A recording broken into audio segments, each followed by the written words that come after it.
When I was 14 years old, I lived with my mom, dad, 2 brothers, and my sister in a rural town in Florida. Overall, I miss living in Florida, but the one thing I don't miss was the constant rain. On one particular stormy Saturday night, where the thunder was so loud it shook the whole house, me and my 2 brothers had nothing to do. My sister was out at a friend's house. Me and my 2 brothers decided to play some video games to pass the time. It was only 8 o'clock after all. I remember we were playing some weird PS2 game where all the WWE wrestlers were driving cars and shooting at each other. I don't remember the name, but I remember the exact moment the power went out. I was about to kill my brother in the game when the room went completely dark and the sound of something popping from outside echoed into the room. We assumed a fuse had blown outside on one of the power lines. We went to call for our dad, who was already getting his rain jacket on to go outside and check. Our house has 2 fuse boxes, one outside attached to the telephone pole on our lawn, and one inside. He asked me to go outside with him to aim a flashlight at the fuse box. When we were outside, he opened up the fuse box and began flicking around the different switches, hoping to reset something. He tried every switch, but the power didn't seem to come back on. He told me to wait there and to keep flicking switches while he went inside to do the same thing with the indoor fuse box. The rain was coming down hard. I just wanted to go inside as soon as possible. As I had the flashlight in my hand aimed into the fuse box, even through the sound of rain pounding down on the ground, I thought I heard something come from the woods behind our house, like a giant log cracking.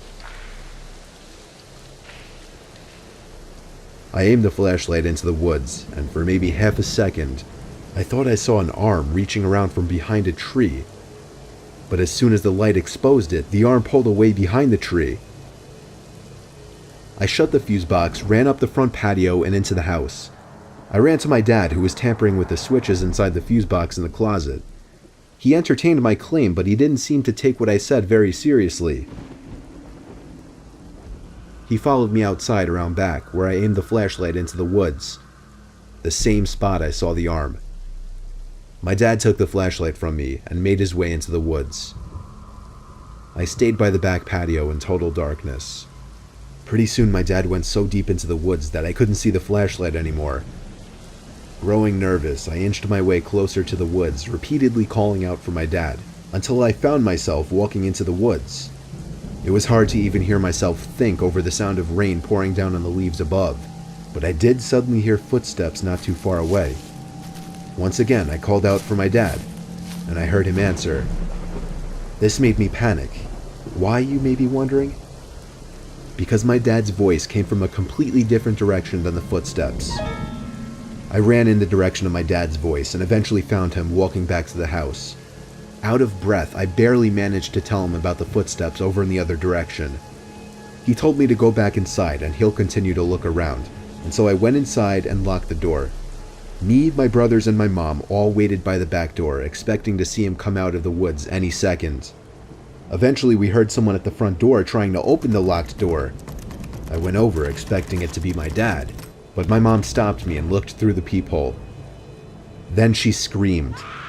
She ushered me away from the door and told all of us to go upstairs, and at that same moment, my dad came back into the house through the back door.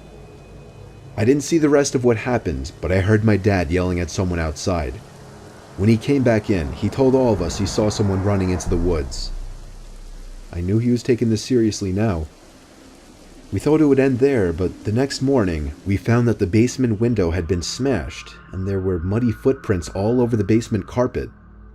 A large wad of cash that was sitting on the basement bar was stolen, along with a few antique decorations that held some value. The scary part was that the muddy footsteps went up the stairs, but stopped there. Our basement door had a very heavy-duty lock, which may be the only thing that stopped this man from exploring the rest of our house, possibly even our bedrooms.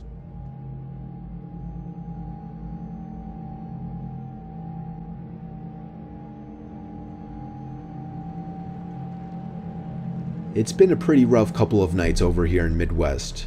Flood warnings are replaced with thunderstorm watches. Thunderstorm watches are followed up by tornado warnings, and even sirens add a nice touch to this surreal nightly experience. I used to enjoy a good thunderstorm. You get yourself comfortable on a couch, grab an extra pillow with a blanket, cuddle up, and enjoy the show of grace and might. Lightning bolts ripping through the sky, illuminating clouds, houses, and tree lines. The sound wave, coming with a tad of delay, shaking the window frames and sending a strange tingle through your body. Nature is a powerful force, and it was majestic to see it in action. Until tonight. The forecast was promising a late-night thunderstorm, so I was caught by surprise when I started seeing flashes outside around midnight. Since I wasn't prepared for it, I tried to quickly finish up the Orange is the New Black episode and get myself to the couch. When I got my headphones off, I realized why the flashes seemed so odd at first. There was no sound to follow them. I mean, if the lightning is in the clouds or pretty far away, then yeah, I guess the sound could be missing.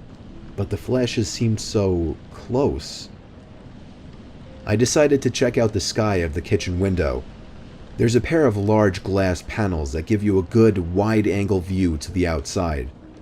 To keep my eyes adjusted to the darkness, I stayed away from flipping the switches on and traveled through the house relying on my memory. The moonless darkness of outside gives you that eerie feeling, even if you are inside of the safe walls of your house. But those are just the feelings, nothing else. If it wasn't for the glass, the pitch-black darkness of both sides made me feel like the safe walls surrounding me no longer exist, and that feel of safety was slowly crawling away. But the walls did shatter when I glanced up high into the sky, and my eyes met the twinkly stars staring back at me. There were no clouds. There was no thunderstorm with lightning.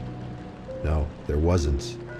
But the next flash, right from the other side of the window pane, did reveal that there was someone 5 feet away from me, and nothing but a thin glass sheet was separating us apart.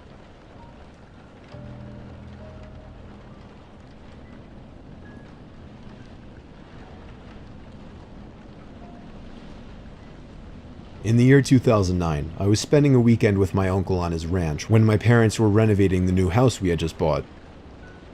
It was my second night there, a Saturday, and it happened to be during one of the biggest thunderstorms of the year. I'd say there were at least 3 crashes of thunder and lightning per minute. And we were in the heart of the storm, because the thunder would crash not even a second after the lightning would. I always enjoyed listening to storms while laying in bed. So I stayed up a little later watching TV, just enjoying the ambiance. After the movie I was watching finally ended, I turned off the TV and tried to fall asleep.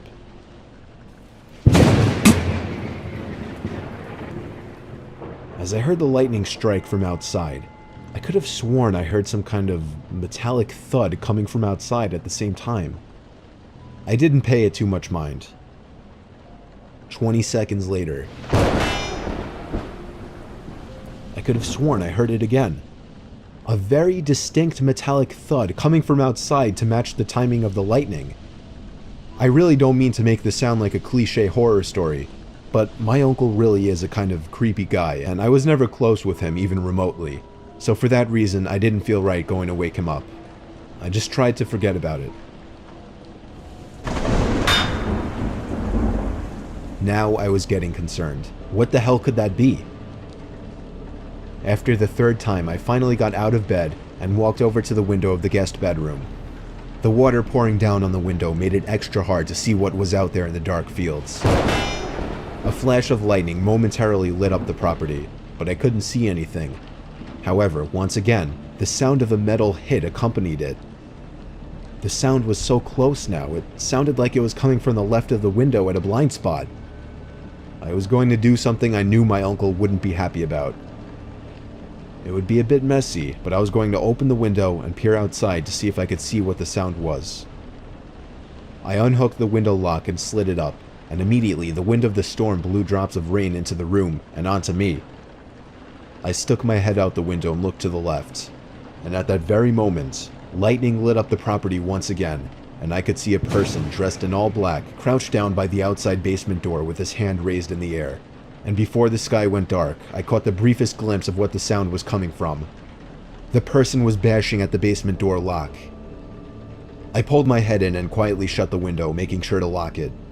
I was in a panic. I feared he might have seen or heard me. I ran back to bed and pretended to be asleep, facing away from the window. Lightning crashed once again, but this time there was no metallic thud. My heart must have dropped as I realized this. I just stayed put in bed for the longest time, hoping whoever was out there would go away. After maybe 3 more lightning crashes without any thuds accompanying them, I thought it would be safe to go tell my uncle. I turned to face the window and screamed. There was a figure, clear as day, standing at the window, looking in at me. I screamed as loud as I could and ran straight to my uncle's room. He went outside with his hunting rifle with nothing on but his pajamas, not even socks. He ran around the entire property yelling like a madman, but didn't find anyone. The next morning, we were able to better see the marks on the basement door lock. It was almost bashed open. Maybe 3 or 4 more good hits would have done it, according to my uncle. He was proud of me for picking up on it. Luckily, I was out of there that same day. My uncle hasn't told us of any incidents since, so I think he's been okay. Not that we talked to him much at all. I'm grateful I stayed up a little later that night watching that movie, because I may have just stopped a robbery, or possibly much worse.